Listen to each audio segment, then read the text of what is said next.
Assalamualaikum warahmatullahi wabarakatuh. Kita masuk kepada bab 6 iaitu pengasasan Kesultanan Johor Riau. Kesultanan Johor Riau diasaskan oleh waris Kesultanan Melayu Melaka. Kerajaan ini mewarisi sistem pemerintahan dan pentadbiran serta wilayah jajahan takluk dan naungan Kesultanan Melayu Melaka.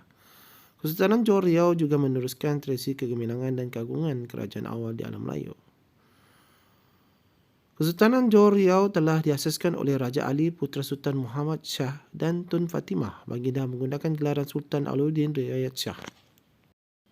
Sultan Alauddin Riayat Shah memerintah daripada 1528 hingga 1564. Bandara Seri Nara Diraja dititahkan menghimpunkan rakyat untuk membuka negeri di pesisir Sungai Johor. Berikut ialah lakaran wajah Sultan Alauddin Riayat Shah I.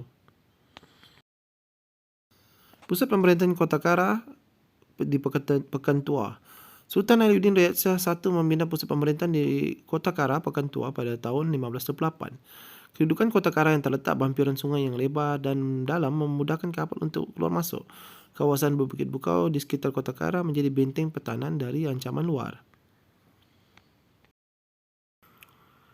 3. Pusat pemerintahan Kota Sayong, Sayong Pinang. Kota Kara di Pekan Tua telah diserang dan dimusnahkan oleh Portugis pada tahun 1535. Sultan Alauddin Riayat Shah pertama berundur dan membuka pusat pemerintahan di Kota Sayong. Kawasan ini lebih selamat kerana kapal perang musuh sukar melintasi sungai yang sempit. Berikut ialah ilustrasi Kota Kara. 4. Pusat pemerintahan Kota Batu, Johor Lama. Pada tahun 1540, Sultan Alauddin Riayat Shah I memindahkan pusat pemerintahan ke Kota Batu, Johor Lama. Kawasan ini juga dikenali sebagai Tanjung Batu. Kedudukannya yang strategik di Sungai Johor yang lebar dan dalam memudahkan kemasukan kapal dagang. Sultan Alauddin Riayat Shah I telah meletakkan asas yang kukuh untuk pemerintahan seterusnya, mengembalikan kewibawaan dan kedaulatan kerajaan Kesultanan Melayu. Semangat gigih dan usaha tanpa jemu ditunjukkan oleh Sultan Alauddin Riayat Shah I wajar dijadikan iktibar oleh kita dalam menzahirkan semangat cinta akan negara. Cabaran ke arah kegemilangan. Kesultanan Johor Riau menghadapi pelbagai cabaran untuk mempertahankan kedaulatannya. Antara cabaran tersebut termasuklah persaingan Johor Aceh Portugis, Perang Johor Jambi, konflik pembesar dan ancaman Raja Kecil. 1. Persaingan Johor Aceh Portugis. Berlaku peperangan antara tiga kuasa ini untuk menguasai perdagangan di Selat Melaka. Perang ini dikenali sebagai Perang Tiga Segi dan Perang 100 Tahun. Peperangan ini berakhir apabila Johor memberikan bantuan kepada Belanda untuk mengalahkan Portugis dan menguasai Melaka pada tahun 1641. Aceh pula mengalami kemerosotan selepas kemangkatan Sultan Iskandar Thani.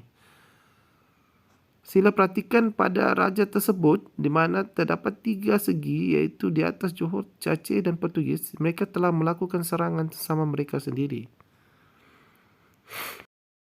Perang Johor Jambi. Johor menuntut wilayah tunggal daripada kerajaan Jambi. Krisis dan peperangan berlaku dari tahun 1659 hingga 1679. Johor menyerang Jambi pada bulan Jun 1679. Jambi tewas dan tunduk di bawah kuasa Kesultanan Johor Riau yang berpusat di Riau. 3. Konflik pembesar. Konflik berlaku antara Bendahara Tun Habib Abdul Majid dengan Laksmana Tun Abdul Jamil untuk menguasai pemerintahan kerajaan Johor Riau. Persaingan berakhir dengan pengunduran Laksmana Tun Abdul Jamil ke Terengganu. Keturunan bendahara kembali berpengaruh dalam pemerintahan kerajaan Johor Riau. Tun Habib meninggal dunia dan dikenali dengan gelaran Bendahara Padang Sarjana. Jawatan bendahara digantikan oleh anaknya Tun Abdul Jalil. 4. Ancaman Raja Kecil. Raja Kecil menyerang Johor pada tahun 1718 kerana menuntut takhta kerajaan Johor. Baginda mendakwa dirinya sebagai putra Sultan Mahmud Shah, iaitu Sultan Mahmud mangkat di Julang 1685 hingga 1659 dan mengisytiharkan dirinya sebagai Sultan Johor Riau dengan menggunakan gelaran Sultan Abdul Jalil Rahmat Shah. Raja Sulaiman, putra Sultan Abdul Jalil Riayat Shah keempat meminta bantuan Opu Bugis 5 bersaudara untuk mengusir Raja Kecil. Raja Kecil dapat dikalahkan pada 4 Oktober 1722. Raja Sulaiman ditabarkan sebagai Sultan Johor dengan gelaran Sultan Sulaiman Badrul Alam Shah 1722 hingga 1760. Manakala Daeng Marewa dilantik sebagai Yang di-Pertuan Muda atau Yang Tuan Muda Bugis pertama di Johor. Cabaran dihadapi oleh Kesultanan Johor Riau tidak menggugat kebiawaan pemerintah dan kedaulatan Johor. Cabaran yang dihadapi oleh Kesultanan Johor Riau tidak menggugat kebiawaan pemerintahan Johor Riau. Kecekalan dan kebijaksanaan pemerintah menghadapi cabaran getir telah membawa Kesultanan Johor Riau ke arah kegemilangan. Kita wajar mencontohi semangat juang yang tinggi dan mampu menghadapi segala cabaran demi mencapai kejayaan dan kecemerlangan pada masa hadapan. Strategi menghadapi cabaran. Kepimpinan Kesultanan Johor Riau berjaya menghadapi cabaran yang menggugat kedaulatannya dengan menggunakan beberapa strategi, antaranya termasuklah memindahkan pusat pemerintahan, membina kota pertahanan dan menjalinkan hubungan persahabatan dengan Belanda. 1. Pemindahan pusat pemerintahan. Sebagian besar pusat pemerintahan Johor Riau diletak di sepanjang pesisir Sungai Johor. Semasa pemerintahan Sultan Ibrahim 1677 hingga 1685, kegemilangan Kesultanan Johor Riau diteruskan di Kepulauan Riau Lingga yang menjadi pusat pemerintahan yang baru. Pusat pemerintahan sering berpindah-pindah disebabkan oleh keperluan strategik, ketenteraan dan pertahanan serta muslihat mempertahankan diri daripada ancaman Portugis dan Aceh. Membina kota pertahanan. Kota pertahanan yang dibina sering berubah mengikut lokasi pusat pemerintahan dan mempunyai bentuk serta ciri tersendiri. Kota Kara dibina semasa pengasasan kerajaan oleh Sultan Alauddin Raja I. Terletak di Sungai Telur. Pagar dibuat daripada pancang kayu besar setinggi 40 kaki iaitu 12 meter. Diperkuatkan dengan bedil dan meriam. Menjalinkan hubungan dengan Belanda. Kepimpinan Kesultanan Johor Riau mengekalkan kedaulatan kerajaan dengan mengadakan perjanjian persahabatan dengan pihak Belanda.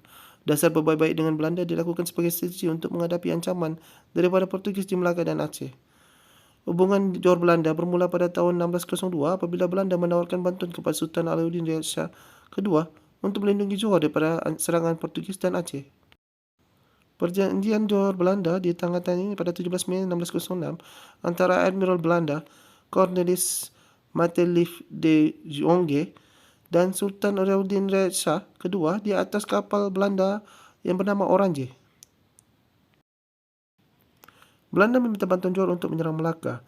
Johor mengambil bahagian dalam perang Belanda-Portugis dengan memberikan bantuan berikut: membantu mengangkut peralatan perang, membuat tapak meriam, menggali parit kubu, menyekat musuh lari ke dalam hutan, menaikkan semangat tentera Belanda. Johor membantu Belanda mengepung dan menyerang Portugis di Melaka sejak 2 Ogos 1640. Portugis di Melaka berjaya ditewaskan pada Januari 1641. Strategi memindahkan pusat pemerintahan, membina kota pertahanan dan mengadakan perjanjian persahabatan dengan Belanda dapat mengekalkan kedaulatan dan kestabilan kerajaan Johor Riau. Kewibawaan dan kebijaksanaan pemerintahnya menggunakan pendekatan ini telah melonjakkan kesultanan ini ke arah kegemilangan dan keagungan di alam Melayu. Kita perlu mempunyai keyakinan diri dalam mempertahankan kedaulatan negara. Sekian dulu untuk bab pengasasan Kesultanan Johor Riau. Assalamualaikum, kita akan berjumpa lagi. Bye-bye.